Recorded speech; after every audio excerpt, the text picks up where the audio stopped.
One of the ways that an individual, company, pension, or financial institution can make money is by issuing loans or credit. Sometimes this can be done by purchasing bonds. Each of these bond purchases carries some risk of default.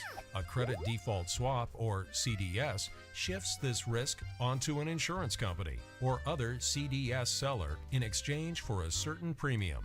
There are three parties to a credit default swap: the CDS buyer, the bond issuer, which is the company or municipality that wishes to borrow money from the bond buyers in exchange for interest, and the CDS seller, a business or insurer that guarantees the underlying debt between bond issuer and buyer.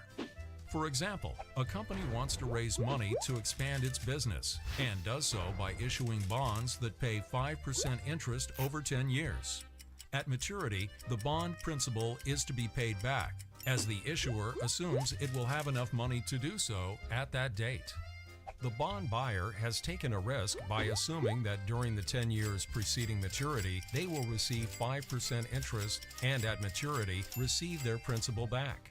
Since there is always a chance the bond issuer will default, especially if the bonds were rated low by rating companies such as Standard & Poor's, the bond purchaser may choose to allocate some of the interest toward the purchase of a credit default swap.